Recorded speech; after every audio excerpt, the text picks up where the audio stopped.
There's a cold front coming. Could Cole Palmer make his return against Barcelona? And is Rodrygo really an option for Chelsea? We're going to cover that all today.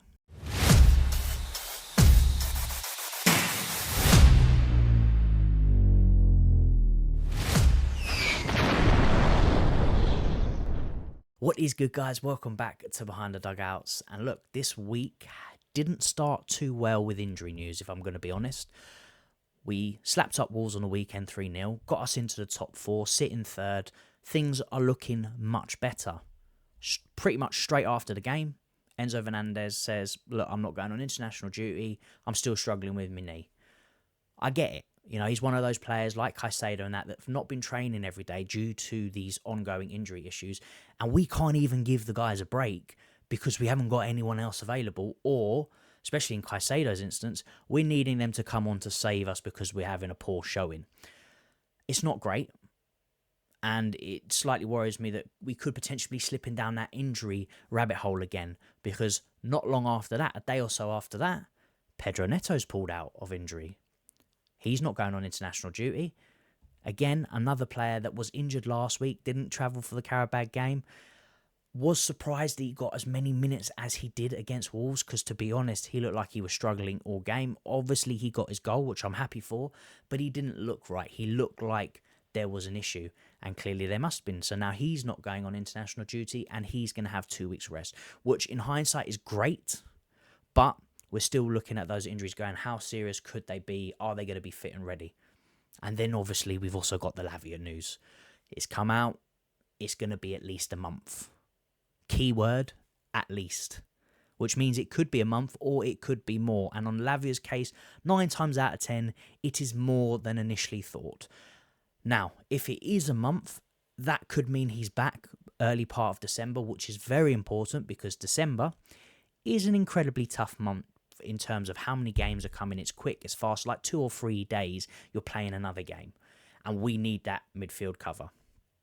So hopefully it's a month, but again, that's another midfielder. So we're 3 midfielders down. We're left with Caicedo and Santos technically, and even Caicedo is not fully fit, so Santos is really our only fit midfielder, but I'm pretty sure Enzo and that will be back after the international break. However, it stops there. It does stop there, and we start going into the realms of good news.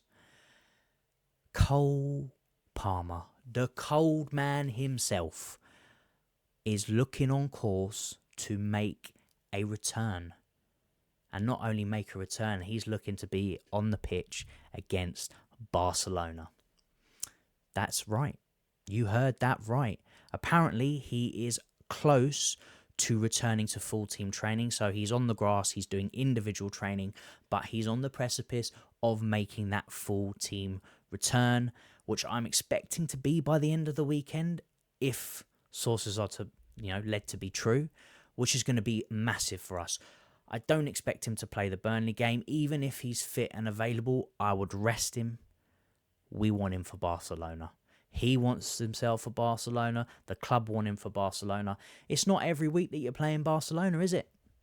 So I am expecting him to be available for it. And look, we've done all right with him so far. You know, we've gotten to where we've got to. We're scoring goals. It's sort of spread amongst the team. However, we know we will be so much better with him.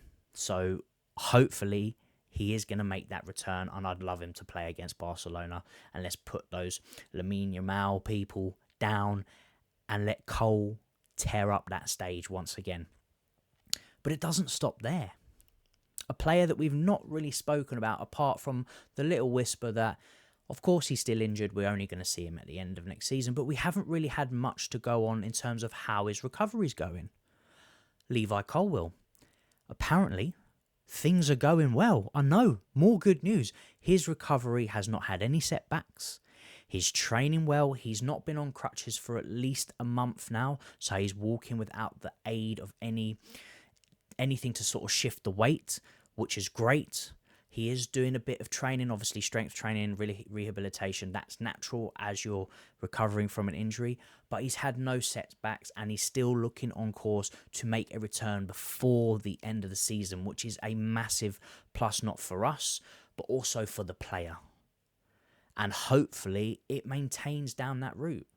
because Colwill is a player that we do need back. I think he will not solve every defensive problem, but he could solve some of those issues.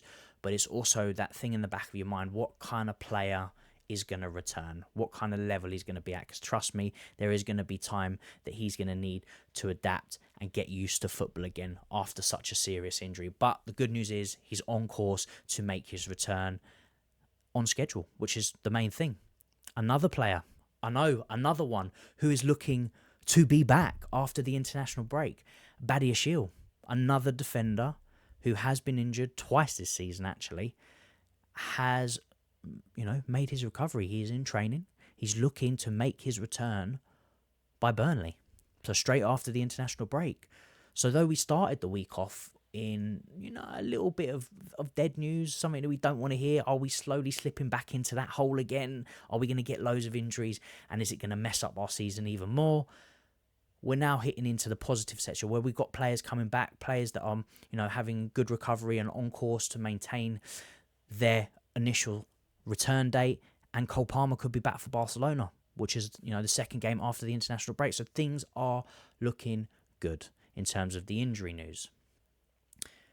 Then we've got to talk about, is the season to be silly? Is the season to be jolly? It's Christmas time. We're getting so close to that January transfer window, and this is where the stories are going to be coming out. This is where you're going to hear everything and anything.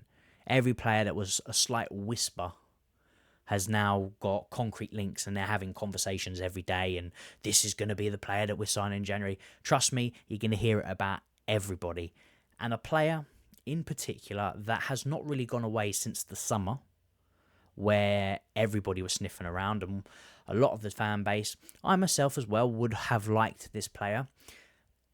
We're talking about him, but he was going nowhere, and it doesn't seem to have been going as well as it was supposed to go at Madrid.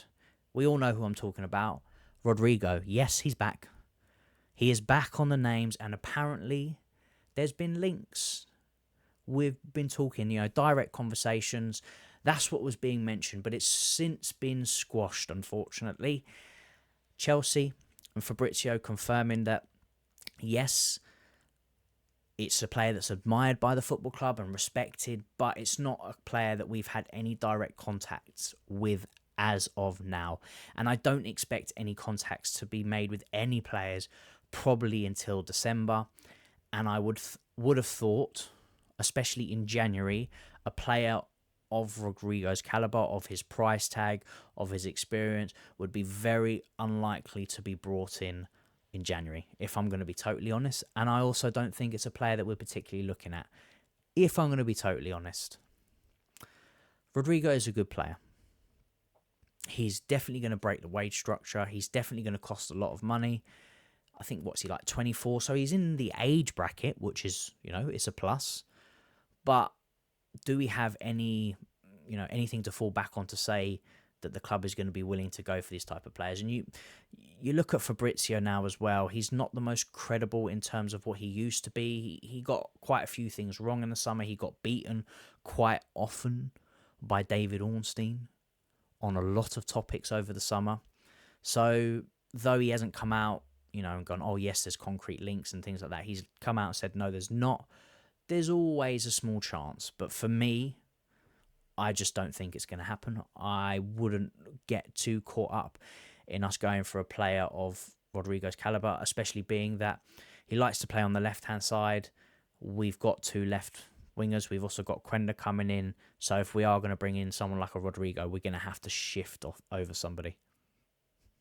You could get him on the right, but yeah, it's not a player that I think. And I also think there are other areas that are a bit more important, like a centre-back, like a goalkeeper, and at this rate, a midfielder would be more beneficial to the team right now than a Rodrygo, but there is quality there, 100%. Now, lastly, just want to finish on some more positive news. Trevor Chalobah. Trevor Chalobah has been called up for international duty due to Mark Guehi's injury. And fair play to the lad. For us, he has been the most consistent, solid defender so far this season. He has had blips, don't get me wrong. There's been occasions where he has been a problem. But in terms of what he's brought over the whole season, he has done well and deserves the call up. under Thomas Tuchel, you know, manager he knows very, very well. And hopefully he does well for England, you know, gets good minutes, but no injuries, please, Trev. Come back fully fit, because boy, do we have a tough schedule going into December and some tough games to come back straight after the international break. But look, guys, that is all from me. Love to get your thoughts on the Rodrygo situation. How do you feel? Would you bring him in? If not, who would be your option instead? But for now, guys, that is all from me. Take care of yourselves, and I'll catch you all in the next one. Peace.